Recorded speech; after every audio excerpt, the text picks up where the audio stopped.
ওই রানা পোলাটা ওই তো স্পষ্ট বইলাই দিছে যে আমি দর্শন করছি, মারছে কিন্তু ডলারে। ডলারে ওর বক্তব্য আর কি। ওই বাড়িটা কন্যার বাড়িটা ওই ওইটা ডলারে। বিয়ে করছে, ওর তিনটা সন্তান আছে ভাই, বয়স 39-40-এর কাছাকাছি হয়। ওরা যা করছে ভাই, মার ধরো করছে ভাই, ছোটবেলা হাতে মাইর খাওয়া মানে আসলেই মনে করছে। রাজধানীর পল্লবীতে 7 বছরের শিশু রামিসাকে ধর্ষণের পর নৃশংসভাবে হত্যার ঘটনায় এবার দেখা দিয়েছে নতুন মোড়। আদালতে দাঁড়িয়ে প্রধান আসামি সোহেল রানা দাবি করেছেন তিনি ধর্ষণের সঙ্গে জড়িত থাকলেও হত্যাকাণ্ড ঘটিয়েছে ডলার নামের অন্য এক ব্যক্তি।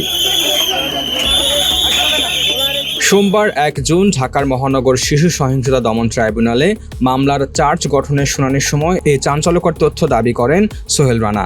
শুধু তাই নয়, সোহেল রানা দাবি করেন ওই ডলার নামের ব্যক্তি রামিসাকে হত্যার পর তাকে 2 লাখ টাকা দিয়েছেন।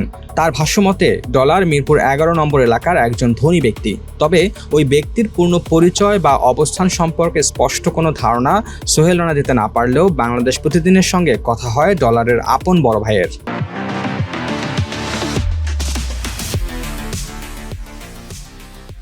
সম্পর্ক বিচ্ছিন্ন হয়ে গেছে ভাই, সম্পর্ক আমাদের নাই। আমার বাপের বাড়ি ভাঙা শেষ করে দিতে হবে, ওর সাথে আমরা আলাদা থাকি ভাই। আমার বউবার থেকে আলাদা থাকি, ও আলাদা থাকি ভাই। এই প্রথম আপনি একজন ফোন দিয়ে ভাই, কোনো দিয়ে ফোন দেয়নি ভাই। আর আমি ভাই, আমি এক মিডিয়াতে কাজ করি ভাই, বুঝছেন, দীর্ঘদিন যাবত ভাই। আমার বয়স অনেক ভাই, মেয়ে বিয়ে দিয়ে দিচ্ছে ভাই, বয়স হয়ে গেছে ভাই। এখন আমার ভাই, আর আমার মেয়ে বিয়ে দিচ্ছে, নাতি দিচ্ছে ভাই। এখন আমি ভাই ওই ছোটরা যা করছে ভাই, যে অপমানি করছে এবং আমাকে মারধর করছে ভাই, আর কিছু বলুন না ভাই। এটা ছোটবেলা হাতে মাইর খাওয়া মানে আসলেই মনে করছেন ভাই। আপনি এলাকা তদন্ত করে দেখেন ভাই, এলাকা তদন্ত করে দেখেন, এলাকায় যেটা পাবেন সেটা লিখবেন ভাই। আমি আলাদা থাকি, আমার বউ বাচ্চা নিয়ে, আমার বড় মেয়ে বিয়ে দিচ্ছি, আলাদা থাকি ভাই, যার যার আলাদা থাকি ভাই, একসাথে কোনোদিন থাকি না ভাই।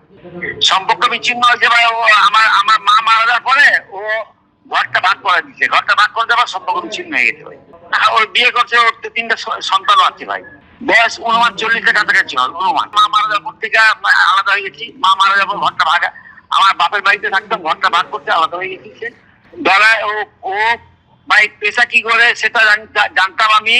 সম্পর্ক বিচ্ছিন্ন পেশা কি করে জানতাম, পাঞ্জাবি দোকানে কাজ করে, পিরাজি মার্কেটে পাঞ্জাবি দোকানে কাজ করে। একটু বেশি আমি কিছু বলতে পারবো না ভাই, বুঝছেন। এখন প্রশ্ন একটাই, সোহেল রানার মুখে উচ্চারিত ডলার কি শুধুই শাস্তি এড়ানোর কৌশল, নাকি সত্যি এই নৃশংস হত্যাকাণ্ডের পেছনে রয়েছে আরেকজন অজ্ঞাত ব্যক্তি?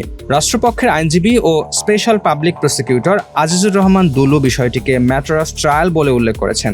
তিনি বলেন, বিচার চলাকালীন আসামি যে কোনো দাবি করতে পারেন, তবে সেগুলো সাক্ষ্য প্রমাণের মাধ্যমে যাচাই করতে হবে।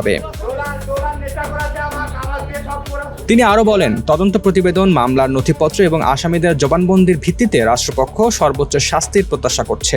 অভিযোগ প্রমাণিত হলে এই মামলায় মৃত্যুদণ্ডের রায় হবে বলেও আশাবাদ ব্যক্ত করেন আইনজীবী। তদন্ত সূত্রে জানা গেছে, মামলার তদন্ত শেষে সোহেল রানার বিরুদ্ধে ধর্ষণের পর হত্যার অভিযোগ এবং তার স্ত্রী স্বপ্না আক্তারের বিরুদ্ধে অপরাধে সহায়তার অভিযোগ আনা হয়েছে। গত 24 মে তদন্ত কর্মকর্তা আদালতে অভিযোগপত্র জমা দেন। অভিযোগপত্রে মোট 18 জন সাক্ষীর নাম অন্তর্ভুক্ত করা হয়েছে। এরপর মামলাটি বিচারের জন্য শিশু সহিংসতা দমন ট্রাইব্যুনালে পাঠানো হয়।